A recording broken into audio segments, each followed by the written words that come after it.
یہ قرآن اللہ ہی کے علم اور قدرت سے اترا ہے. یہ بھی یقین کر لو کہ اللہ کے سوا کوئی معبود نہیں. تو پھر اب بھی مسلمان ہوتے ہو یا نہیں؟ جو شخص محض حیات دنیاوی اور اس کی رونق چاہتا ہے تو ہم ان کے لیے اعمال ان کی دنیا ہی میں پورے طور سے بھگتا دیتے اور ان کے لیے دنیا میں کچھ کمی نہیں ہوتی. یہ ایسے لوگ ہیں کہ ان کے لیے آخرت میں بجز دوزخ کے اور کچھ نہیں، اور انہوں نے جو کچھ کیا تو آخرت میں سب ناکارہ اور جو کچھ کر رہے ہیں اور بے اثر ہے منکر. قرآن ایسے شخص کی برابری کر سکتا ہے جو قرآن پر قائم ہوا ہو، جو کہ اس کے رب کی طرف سے ہے. اس قرآن کے ساتھ تو ایک گواہ اسی میں موجود ہے، اور اس سے پہلے یعنی موسیٰ علیہ السلام کی کتاب ہے جو کہ احکام بتلانے کے اعتبار سے امام ہے اور رحمت ہے. ایسے لوگ اس قرآن پر ایمان رکھتے ہیں. اور کافر حال یہ ہے کہ جو شخص دوسرے فرقوں میں سے اس قرآن کا انکار کرے گا تو دوزخ اس کے وعدے کی جگہ ہے. تم قرآن کی طرف سے شک میں مت پڑنا، بلا شک و شبہ وہ سچی کتاب ہے جو تمہارے رب کی طرف سے آئی. لیکن بہت سے آدمی ایمان نہیں لاتے. ایسے شخص سے زیادہ کون سا عالم ہوگا جو اللہ پر جھوٹ باندھے. ایسے لوگ اپنے رب کے سامنے پیش کیے جائیں گے اور گواہ فرشتے یوں کہیں گے یہ وہ لوگ ہیں کہ جنہوں نے اپنی رب کی نسبت جھوٹی باتیں لگائی تھی. یہ سب سن لو کہ ایسے ظالموں پر اللہ کی لعنت ہے جو کہ دوسروں کو بھی اللہ کی راہ سے روکتے ہیں اور اس راہ میں کجی اور نکالنے کی کوشش میں رہا کرتے تھے اور آخرت کے بھی منکر تھے. یہ لوگ زمین پر بھی اللہ کو عزیز نہیں کرتے، نہ اللہ کے سوا کوئی مددگار ہوا. ایسوں کو دونی سزا ہوگی. یہ لوگ نہ سن سکتے تھے اور نہ دیکھتے تھے. تو یہ وہ لوگ ہیں جو اپنے آپ کو برباد کر بیٹھے اور جو معبود انہوں نے تراش کر رکھے تھے آج ان سے سب غائب اور گم ہو گئے، کوئی بھی کام نہ آیا. بس لازمی بات ہے کہ آخرت میں سب سے زیادہ خسارے میں یہی لوگ ہوں. بے شک جو لوگ ایمان لائے اور انہوں نے اچھے اچھے کام کیے اور اپنے رب کی طرف جھکے، ایسے لوگ اہل جنت میں اور ہمیشہ اس میں رہیں گے. دونوں فریق کی حالت ایسی کہ جیسے ایک شخص اندھا بھی ہو اور بہرا بھی ہو اور ایک شخص وہ ہو کہ دیکھتا بھی ہو اور سنتا بھی ہو. کیا یہ دونوں شخص حالت میں برابر ہے؟ کیا تم اس تفاوت کو سمجھتے نہیں ہو؟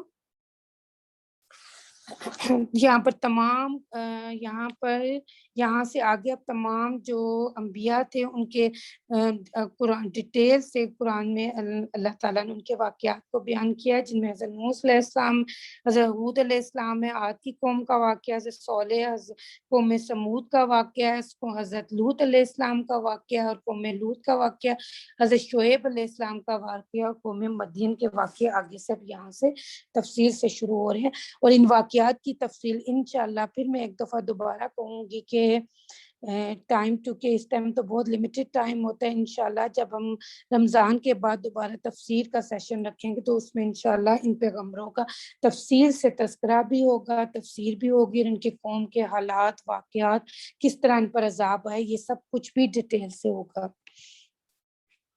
اور ہم نے نوح علیہ السلام کو ان کے قوم کے پاس رسول بنا کر بھیجا کہ تم اللہ کے سوا اور کسی کی عبادت مت کرو، میں تم کو صاف صاف ڈراتا ہوں، میں تمہارے حق میں ایک بڑے تکلیف والے دن کے عذاب کا اندیشہ کرتا ہوں. سو ان کی قوم میں جو کافر سردار تھے وہ کہنے لگے ہم تو تم کو اپنے ہی جیسا آدمی دیکھتے اور ہم دیکھتے ہیں کہ تمہارا اتباع انہیں لوگوں نے کیا جو ہم میں بالکل رذیل ہے.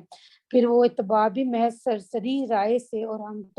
ہم تم لوگوں میں کوئی بات اپنے سے زیادہ بھی نہیں پاتے بلکہ ہم تو تم کو بالکل جھوٹا سمجھتے. نوح علیہ السلام نے فرمایا کہ اے میری قوم بھلا یہ تو بتلاؤ کہ اگر میں اپنے رب کی جانب سے دلیل پر ہوں تو اور اس نے مجھ کو اپنے پاس سے رحمت یعنی نبوت عطا فرمائی تو پھر وہ نبوت یا اس کی حجت تم کو نہ سوتی ہو تو میں کیا کروں، مجبور ہوں کیا ہم اس دعوے یا دلیل کو تمہارے گلے موڑ دیں اور تم اس سے نفرت کیے چلے جاؤ. اور اتنی بات اور زائد فرمائی کہ اے میری قوم میں تم سے اس تبلیغ پر کچھ مال نہیں مانگتا، میرا معاوضہ تو صرف اللہ ہی کے ذمہ ہے. میں ان ایمان والوں کو نکالتا ہوں کیونکہ یہ لوگ اپنے رب کے پاس جانے والے، لیکن واقعی میں تم لوگوں کو دیکھتا ہوں کہ جہالت کر رہے ہو اور بے ڈھنگ کی باتیں کر رہے ہو اور اگر میں ان کو نکال بھی دوں تو یہ بتلاؤ مجھ کو اللہ کی گرفت سے کون بچا لے گا؟ کیا تم اتنی بات بھی نہیں سمجھتے؟ اور میں تم سے یہ نہیں کہتا کہ میرے پاس اللہ کے تمام خزانے اور نہ میں کہ تمام غیب کی باتیں جانتا ہوں، نہ میں یہ کہتا ہوں کہ میں فرشتہ ہوں، اور جو لوگ تمہاری نگاہوں میں حقیر ہیں میں ان کی نسبت یہ نہیں کہہ سکتا کہ اللہ تعالیٰ ہرگز ان کو ثواب نہ دے گا۔ ان کے دل میں جو کچھ ہو اس کو اللہ خوب جانتا، اور میں تو اس صورت میں ستم ہی کر دوں۔ وہ لوگ کہنے لگے اے نوح علیہ السلام تم ہم سے بحث کر چکے، پھر اس بحث کو بڑھا بھی چکے، سو جس چیز سے تم ہم کو دھمکایا کرتے وہ ہمارے سامنے لے آؤ اگر تم سچے۔ انہوں نے فرمایا کہ اس کو اللہ تعالیٰ بشرطے کہ اس کو منظور ہو تو تمہارے سامنے لائے گا، اور تم اس کو عاجز نہ کر سکو گے، اور میری خیر خواہی تمہارے کام نہیں آ سکتی کو میں تمہاری کیسی ہی خیر خواہی کرنا چاہوں، جبکہ اللہ ہی کو تمہارا گمراہ کرنا منظور ہے، وہی تمہارا مالک ہے، اسی کے پاس تم کو جاننا۔ کیا یہ لوگ کہتے ہیں کہ محمد صلی اللہ علیہ وسلم نے نعوذ باللہ یہ قرآن تراش لیا؟ آپ جواب میں فرما دیجئے کہ اگر بالفرض میں نے تراشا ہوگا تو میرا یہ جرم مجھ پر ہی عائد ہوگا، اور تم میرے جرم سے بری الذمہ رہو گے، میں تمہارے جرم سے بری الذمہ رہوں گا۔ اور نوح علیہ السلام کے پاس وہی بھیجی گی، سو ان کے جو ایمان لا چکے، اور کوئی شخص تمہاری قوم میں سے ایمان نہ لائے گا،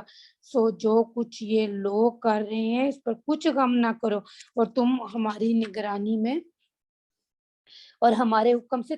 کشتی تیار کر لو، اور یہ سن لو کہ مجھ سے کافروں کی نجات کے بارے میں کچھ گفتگو مت کرنا، کیونکہ وہ سب غرق کیے جائیں گے۔ اور وہ کشتی تیار کرنے لگے، اور جب کبھی ان کی قوم میں سے کسی رئیس گروہ کا ان پر گزر ہوتا تو ان سے ہنسی کرتے۔ آپ فرماتے کہ اگر تم ہم پر ہنستے ہو تو ہم تم پر ہنستے ہیں جیسا کہ تم ہم پر ہنستے ہو۔ سو ابھی تم کو معلوم ہوا جاتا ہے کہ کون وہ شخص ہے جس پر ایسا عذاب آیا جاتا ہے کہ جو اس کو رسوا کر دے گا، اور اس پر دائمی عذاب نازل ہوگا، یہاں تک کہ جب ہمارا حکم آ پہنچا اور زمین میں سے پانی ابلنا شروع ہوا تو ہم نے نوح علیہ السلام سے فرمایا کہ ہر قسم کے جانوروں میں سے ایک ایک نر اور ایک ایک مادہ یعنی 2 عدد اس کشتی میں چڑھا لو، اور اپنے گھر والوں کو بھی چڑھا لو، بستثنا اس کے جس پر غرق ہونے کا حکم نافذ ہو چکا، اور گھر والوں کے علاوہ دوسرے ایمان والوں کو بھی، اور باجوز قلیل آدمیوں کے ان کے ساتھ کوئی ایمان نہیں لایا تھا۔ نوح علیہ السلام نے فرمایا کہ اس کشتی میں سوار ہو جو کچھ اندیشہ مت کرو، کیونکہ اس کا چلنا اور اس کا ٹرنا سب اللہ ہی کے نام سے، بالیقین میرا رب غفور الرحیم ہے۔ اور وہ کشتی ان کو لے کر پہاڑ جیسی موجوں پر چلنے لگی۔ نوح علیہ السلام نے اپنے ایک بیٹے کو پکارا اور وہ علیحدہ مقام پر تھا، اے میرے پیارے بیٹے ہمارے ساتھ سوار ہو جا اور کافروں کے ساتھ مت ہو۔ کہنے لگا میں اب بھی کسی پہاڑ کی پناہ لے لوں گا اور جو مجھ کو پانی سے بچا لے گا۔ نوح علیہ السلام نے فرمایا کہ آج اللہ کے قہر سے کوئی بچانے والا نہیں، لیکن جس پر وہی رحم کر۔ اور دونوں باپ بیٹا کے بیچ میں ایک موج حائل ہوگی، پس وہ بھی غرق ہو گیا۔ اور جب حکم ہو گیا کہ اے زمین اپنا پانی نکل جا اور اے آسمان تھم جا، اور پانی گھٹ گیا اور قصہ ختم ہوا، اور کشتی جودی پہاڑ پر آ ٹھہری، اور کہہ دیا گیا کہ کافر لوگ رحمت سے دور۔ اور جب نوح علیہ السلام اپنے رب کو پکارا اور عرض کیا اے ہم میرے رب، میرا بیٹا میرے گھر والوں میں سے ہے اور آپ کا وعدہ بالکل سچا، آپ احکم الحاکمین ہیں۔ اللہ تعالیٰ نے ارشاد فرمایا اے نوح جو شخص تمہارے گھر والوں میں سے نہیں یہ تباہ کار ہے، سو مجھ سے ایسی چیز کی درخواست مت کرو جس کو تم کو خبر نہیں، میں تم کو نصیحت کرتا ہوں کہ تم نادان مت بن جاؤ۔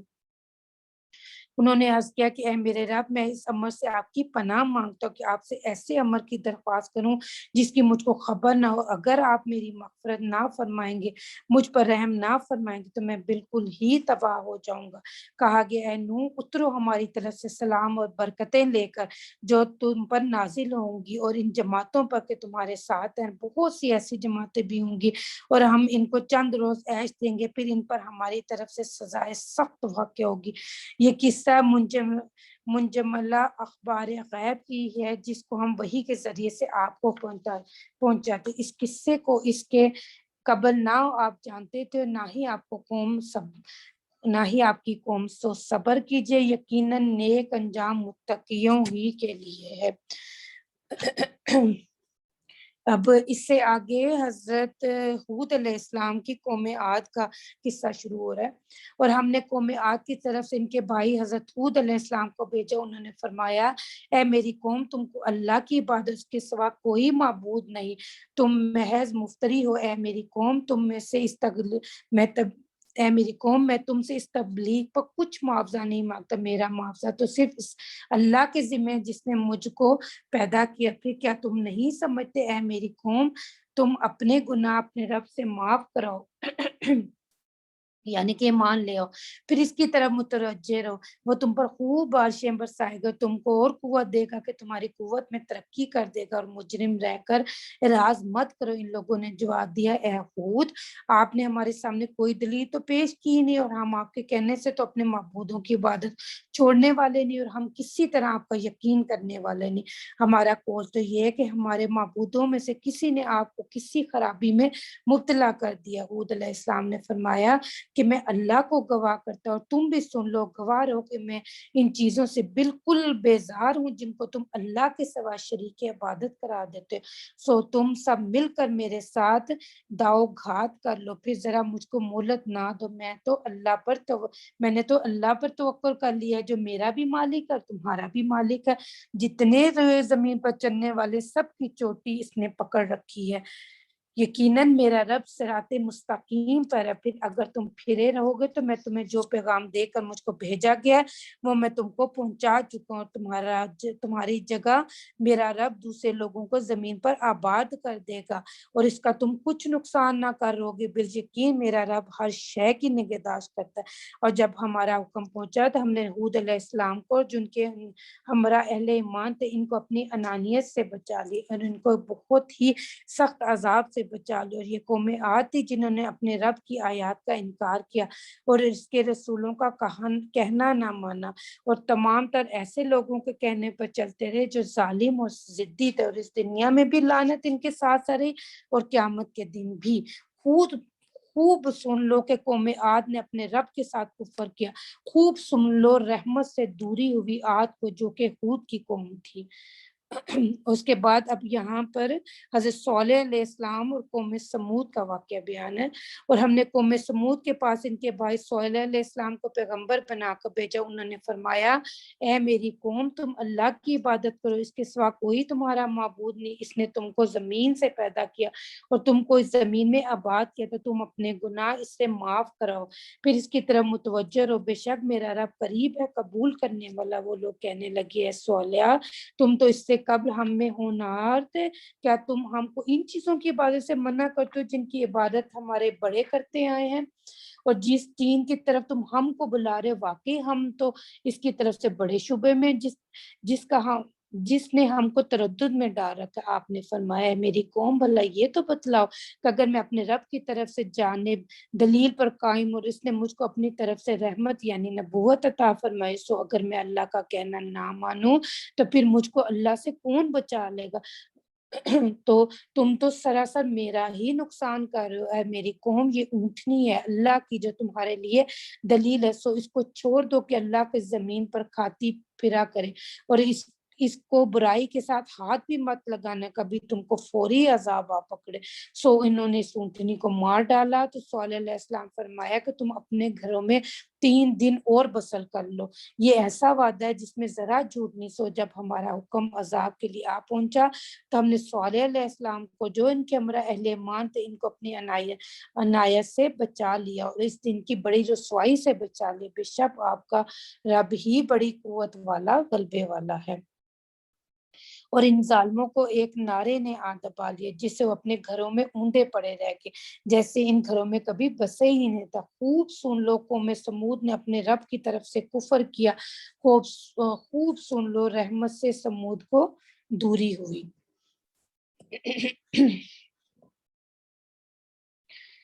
اور ہمارے بھیجے ہوئے فرشتے، یہاں سے اب حضرت ابراہیم علیہ السلام کا قصہ ہے، اور ہمارے بھیجے ہوئے فرشتے ابراہیم علیہ السلام کے پاس بشارت لے کے انہوں نے سلام کیا، ابراہیم علیہ السلام نے بھی سلام کیا، تو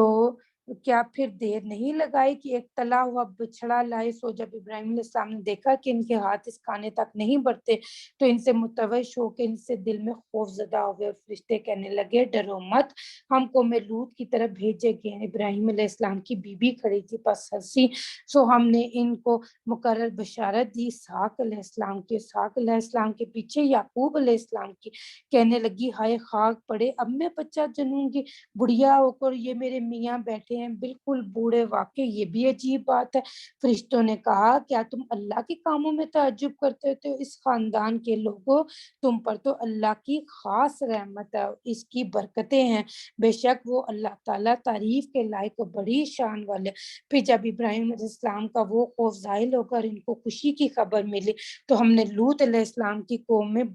کے بارے میں جدال کرنا شروع کیا۔ واقعی ابراہیم علیہ السلام بڑے حلیم الطبع، رحیم المزاج اور رقیق القلب تھے۔ اے ابراہیم علیہ السلام، اس بات کو جانے تو تمہارے رب کا حکم آ چکا اور ان پر ضرور ایسا عذاب آنے والا جو کسی طرح ہٹنے والا نہیں ہے۔ اب آگے سے پھر حضرت لوط علیہ السلام اور قوم لوط کا قصہ شروع ہو رہا ہے۔ اور جب ہمارے وہ فرشتے لوط علیہ السلام کے پاس آئے تو لوط ان کی وجہ سے مغموم ہو رہے، ان کے سبب دل تنگ ہوئے، کہنے لگے کہ آج کا دن بہت بھاری ہے، اور ان کی قوم ان کے پاس دوڑی ہوئی آئی، پہلے سے نامعقول حرکتیں کیا ہوا کرتی تھی۔ لوط علیہ السلام فرمانے لگے اے میری قوم، یہ میری بہو بیٹیاں موجود ہیں، تمہارے لیے اچھی خاصی ہیں، سو اللہ سے ڈرو اور ہمارے مہمانوں میں مجھ کو فضیحت مت کرو۔ کیا تم میں کوئی بھی معقول آدمی اور بھلا مانس نہیں؟ وہ لوگ کہنے لگے آپ کو معلوم ہے ہم کو آپ کی بیٹیوں کی کوئی ضرورت نہیں، آپ کو معلوم ہے جو ہمارا مطلب ہے۔ لوط علیہ السلام فرمانے لگے کیا خوب ہوتا اگر میرا تم پر کچھ زور چلتا یا کسی مضبوط پایا کو کی پناہ پکڑتا۔ فرشتے کہنے لگے اے لوط علیہ السلام، ہم تو آپ کے رب کے بھیجے ہوئے فرشتے ہیں، آپ تک ہرگز ان کی رسائی نہیں ہوگی، سو آپ رات کے کسی حصے میں اپنے گھر والوں کو یہاں سے لے کر چلے جائیں اور تم میں سے کوئی پیچھا پھیر کر بھی نہ دیکھے، ہاں مگر آپ کی بیوی نہ جائے گی، اس پر بھی آفت آنے والی ہے جو اور لوگوں پر آئے گی۔ ان کے عذاب کا وعدہ صبح کا وقت ہے، کیا صبح کا وقت قریب نہیں؟ سو جب ہمارا حکم عذاب کے لیے آ پہنچا تو ہم نے اس زمین کو الٹ کر اس کا اوپر کا تختہ تو نیچے کو کر دیا اور اس زمین پر کھنگر کے پتھر برسانا شروع کیے جو لگاتار گر رہے تھے، جن پر آپ کے رب کے پاس خاص نقصان بھی تھا، اور یہ بستیاں قوم لوط کی ان ظالموں سے کچھ دور نہیں ہیں۔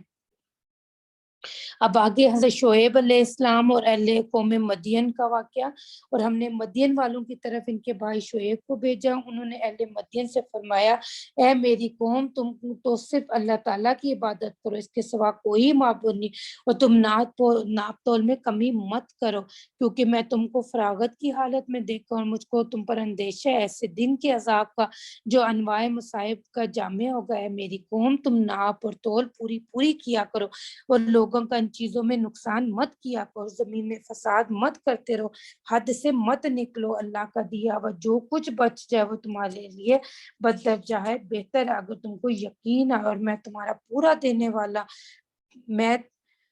میں تمہارا پہرا دینے والا تو ہوں نہیں۔ اور وہ لوگ کہنے لگے اے شعیب، کیا تمہارا تقدس تم کو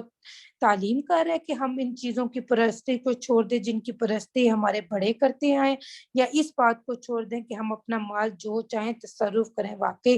آپ ہیں بڑے عقل مند، دین پر چلنے والے۔ شعیب علیہ السلام نے فرمایا کہ اے میری قوم، بھلا یہ تو بتلاؤ کہ اگر میں اپنے رب کی جانب سے دلیل پر قائم ہوں اور اس نے مجھ کو اپنی طرف سے ایک عمدہ دولت یعنی نبوت دی ہے تو پھر کیسے تبلیغ نہ کروں؟ میں یہ نہیں چاہتا کہ تمہارے برخلاف ان کاموں کو کروں جن سے تم کو منع کرتا ہوں، میں تو اصلاح کرنا چاہتا ہوں۔ جب تک میرے امکان میں مجھ کو جو کچھ توفیق ہو جاتی صرف اللہ ہی کی مدد سے اسی پر بھروسہ رکھتا ہوں اور اسی کی طرف رجوع کرتا ہوں۔ اے میری قوم، میری ضد تمہارے لیے اس کا باعث نہ ہو جائے کہ تم پر بھی اس طرح کی مصیبتیں آ پڑیں جیسے کہ قوم نوح پر یا قوم ہود پر یا قوم صالح پر پڑی تھی اور قوم لوط ابھی تم سے بہت دور زمانہ تو نہیں ہوئی، اور تم اپنے رب سے اپنے گناہ معاف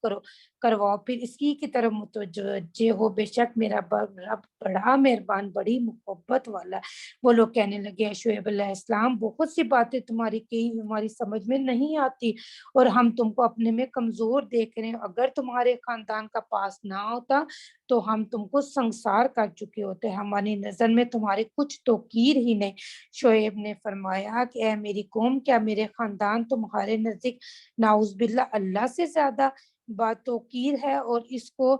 تم نے پس پشت ڈال دیا؟ یقیناً میرا رب تمہارے سب اعمال کا احاطہ کیا ہوئے، اور اے میری قوم، تم تو اپنی حالت پر عمل کرتے ہو، میں بھی عمل کرتا ہوں، سو اب جلدی تم کو معلوم ہو جاتا ہے کہ وہ کون شخص ہے جس پر ایسا عذاب آیا جاتا ہے جو اس کو رسوا کر دے گا، اور وہ کون شخص ہے جو جھوٹا تھا، اور تم بھی منتظر رہو، میں بھی تمہارے ساتھ منتظر۔ اور جب ہمارا حکم آ پہنچا عذاب کا، تو اس عذاب سے شعیب علیہ السلام اور جو ان کے ہمراہی میں اہل ایمان تھے، ان کو اپنی عنایت خاص سے بچا لیا، اور ان ظالموں کو ایک سخت آواز نے آ پکڑا، سو اپنے گھروں کے اندر اوندے گرے رہ گئے، مر گئے، جیسے کبھی ان گھروں میں بسے ہی نہ تھے۔ خوب سن لو، مدین کو رحمت سے دوری ہوئی جیسا سمود رحمت سے دور ہوئے تھے، اور ہم نے موسیٰ علیہ السلام کو بھی اپنے معجزات اور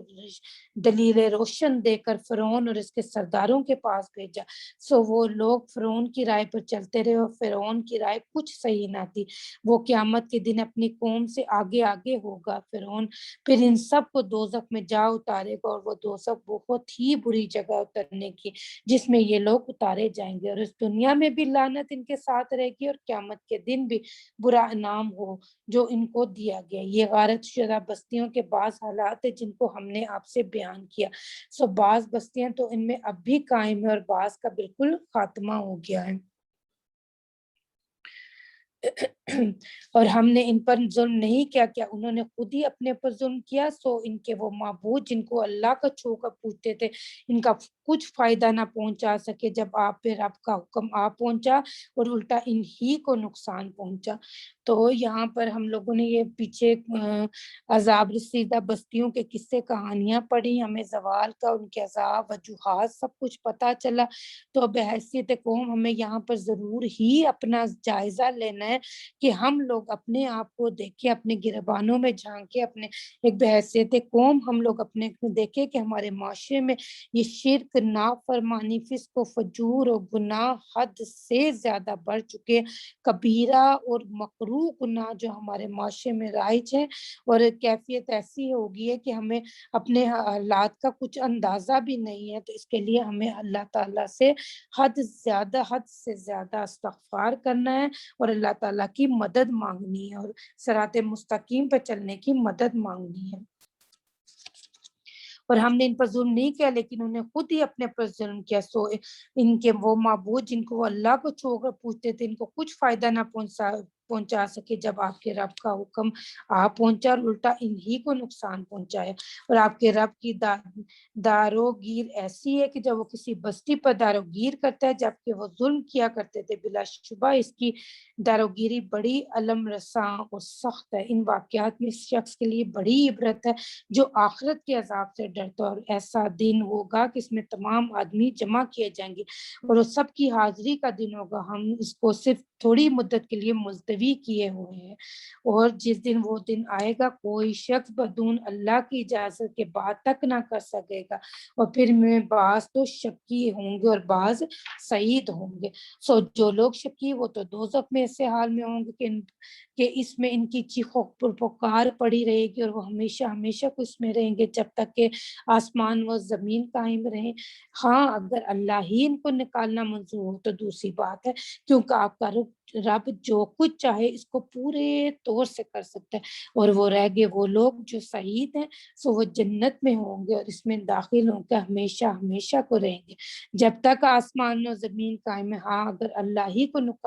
نکالنا منظور ہو تو دوسری بات ہے، اور وہ غیر منقطع عطیہ ہوں گے۔ سو اے مخاطب، جس چیز کی یہ پرستش کرتے ہیں اس کے بارے ذرا شبہ نہ کرنا، یہ لوگ بھی اسی طرح عبادت کریں جس طرح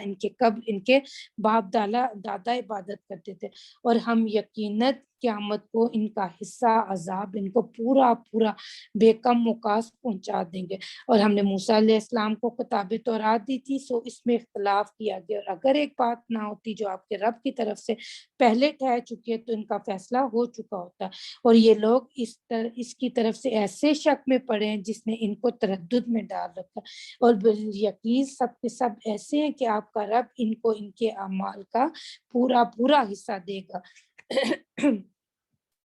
اور بالیقین ان کے سب اعمال کی پوری خبر رکھتا ہے۔ تو آپ جس طرح کے آپ کا حکم ہوا ہے مستقیم پر رہیے، اور وہ لوگ بھی جو کفر سے توبہ کر کے آپ کی ہمراہی میں ہیں اور دائرہ دین سے ذرا مت نکلو، یقیناً وہ تم سب کے اعمال کو خوب دیکھتا ہے۔ اور اے مسلمانوں، ظالموں کی طرف مت جھکو، کبھی تم کو دوزخ کی آگ لگ جائے اور وہ اس وقت اللہ کے سوا تمہاری کون رفاقت کرنے والا نہ ہو، پھر ہم آئے تو تمہاری ذرا بھی نہ ہو۔ اور اے محمد صلی اللہ علیہ وسلم، آپ نماز کی پابندی رکھیے دن کے دونوں سروں پر، یعنی اول و آخر میں، رات کے کچھ حصوں میں، بے شک نیک کام نامہ اعمال سے مٹا دیتے برے کاموں کو۔ یہ بات ایک نصیحت ہے نصیحت ماننے والوں کے لیے، اور صبر کیا کیجئے کہ اللہ تعالیٰ نیکوکاروں کا اجر ضائع نہیں کرتا۔ تو جو امتیں تم سے پہلی ہو گزرے ان میں ایسے سمجھدار لوگ نہ ہوئے جو کہ ملک میں فساد پھیلانے سے منع کرتے، بجز چند آدمیوں کے کہ جن کو ان میں سے ہم نے عذاب سے بچا لی، اور جو لوگ نافرمان تھے وہ جس ناز و نعمت میں تھے اسی کے پیچھے پڑے رہے اور جرائم کے خوگر ہو گئے۔ اور آپ کا رب ایسا نہیں کہ بستیوں کو کفر کے سبب ہلاک کر دے، ان کے رہنے والے اسلام میں لگے ہو، اللہ کو منظور ہوتا تو سب آدمیوں کو ایک ہی طریقے کا بنا دیتا، اور ہمیشہ اختلاف کرتے رہیں گے، مگر جس پر آپ کے رب کی رحمت ہو۔ اللہ تعالیٰ نے ان لوگوں کو اسی واسطے پیدا کیا ہے، اور آپ کے رب کی یہ بات پوری ہوگی کہ میں جہنم کو جنات سے اور انسانوں سے دونوں سے بھر دوں گا۔ اور ہم پیغمبروں کے قصے میں یہ سارے مذکور قصے آپ سے بیان کرتے ہیں جن کے ذریعے سے ہم آپ کے دل کو تقویت دیتے ہیں،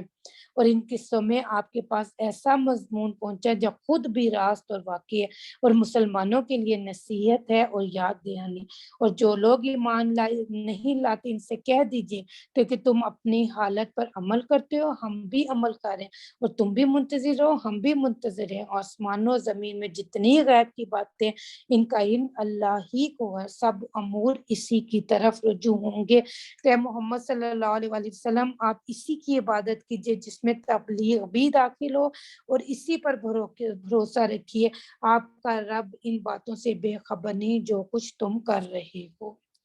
آمین ثم آمین یا رب العالمین۔ اللہ تعالیٰ سے دعا ہے اللہ تعالیٰ جو کچھ بھی ہم نے پڑھایا اس کو اپنے بارگاہ میں قبول و منظور فرما۔ اللہ اس میں جو کمی کوتاہی جو غلطی ہوئی ہو یا اللہ اسے معاف فرما۔ اللہ تعالیٰ ہمارا جس طرح پچھلی قوموں کا تو نے ان کی ایک ایک غلطی کے اوپر ان کا اتنا کڑا محاسبہ ہوا کہ ان کو عذاب الہی سے دوچار کیا گیا، اللہ ہمارے معاشرے میں تو پتہ نہیں اب کون کون سے گناہ ہے، اور جو ایک قوم کا گناہ تھا ہمارے معاشرے میں تو جتنی قوموں کو عذاب و سب کے جو گناہ تھے وہ سب گناہ ہماری قوم میں کثرت سے شامل ہے۔ اللہ تعالیٰ ہمیں معاف فرما دے، اللہ تعالیٰ ہمیں نیک رستہ دکھا دے، اللہ ہمیں صراط مستقیم دکھا دے اور اس پہ چلنے والا بنا دے۔ اللہ ہمیں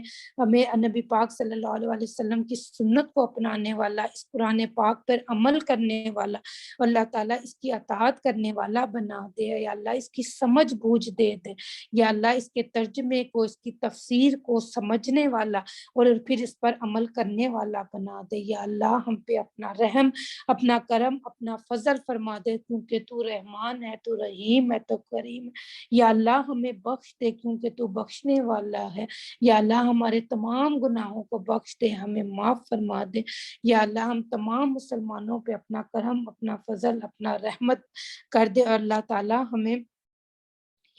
ہمارے علم میں اضافہ فرما، ہمیں بندگی کا حق سکھا دے، ہم پر اپنی رحمت اور اپنا کرم فرما دے۔ آمین ثم آمین۔ ربی جعلنی مقیم الصلاۃ ومن ذریتی ربنا وتقبل دعا ربنا اغفر لی ولی والدی وللمؤمنین یوم یقوم الحساب سبحانک اللہم وبحمدک ونشہد ان لا الہ الا انت ونستغفرک ونتوب الیک وسلام علی المرسلین والحمد للہ رب العالمین آمین ثم آمین۔ السلام علیکم ورحمۃ اللہ وبرکاتہ۔